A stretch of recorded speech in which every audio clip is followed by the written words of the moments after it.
Hi friends, welcome back to our channel. నేను మీ రేఖా రమేష్. ఈరోజు నేను చెప్పబోయే రెసిపీ వచ్చేసి గులాబ్ జామున్.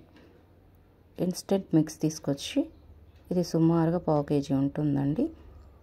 దీనిని ఇలా వాటర్తో కలుపుకొని స్మూత్గా కలిపేసుకోవాలి. వాటర్తో కలిపేసుకొని ఇలా ఒక క్లాత్ కప్పుకొని పక్కకు పెట్టేసుకోవాలండి.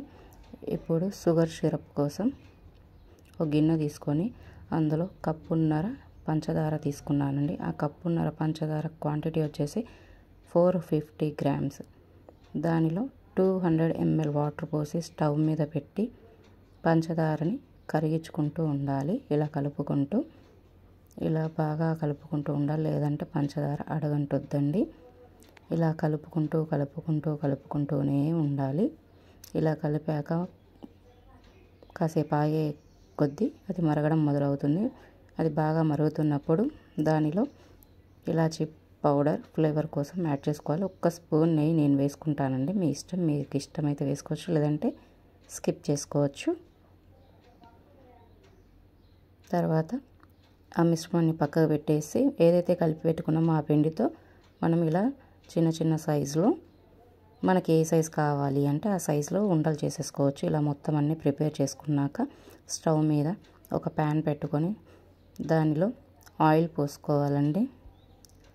ఆ ఆయిల్ బాగా హీట్ ఎక్కాక స్టవ్ని మీడియంలో పెట్టేసుకొని కొన్ని వేసుకుంటూ వేయించేసుకోవాలి.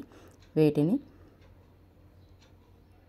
అన్నీ ఒకేసారి వేసి మాత్రం వేయించుకోకూడదు, ఎందుకంటే అవి ఆయిల్లో వేసాక ఉబ్బుతాయి, సైజు పెరుగుతాయి కదండి. అందుకని ఒక 2-3 బ్యాచెస్గా ఏవైతే చేసి పెట్టుకున్నామో ఉండలన్నిటిని 2-3 బ్యాచెస్గా వేసి మీడియం ఫ్లేమ్లో పెట్టుకుంటూ కాల్చుకోవాలి.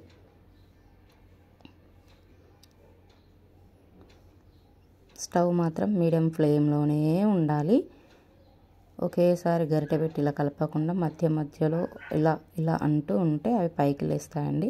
లేసాక వాటిని గరిట చూపిస్తున్న విధంగా తిప్పుకుంటూ ఉండాలి.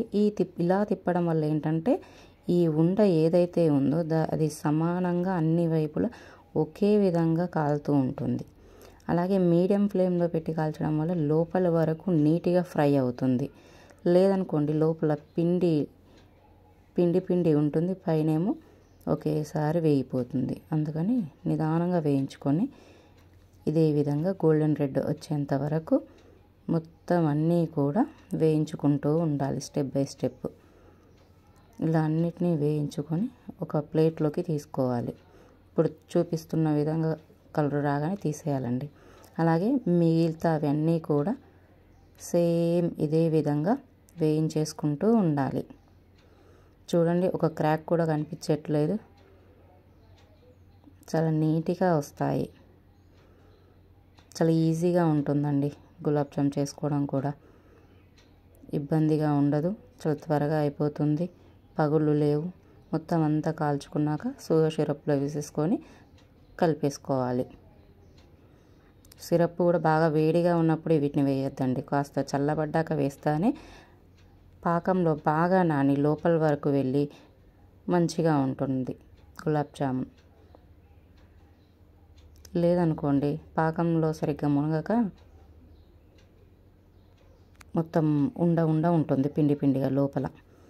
చూడండి, కట్ చేయగానే స్మూత్గా ఎలా వెళ్ళిందో లోపల చూడండి. కనీసం కూడా పిండి లమ్స్ అనేది ఏదీ లేదు, నీట్గా ఉందండి. మీకు కనుక ఈ రెసిపీ నచ్చినట్టయితే లైక్ చేయండి, షేర్ చేయండి, సబ్స్క్రైబ్ చేయండి, గంట కొట్టడం మర్చిపోకండి.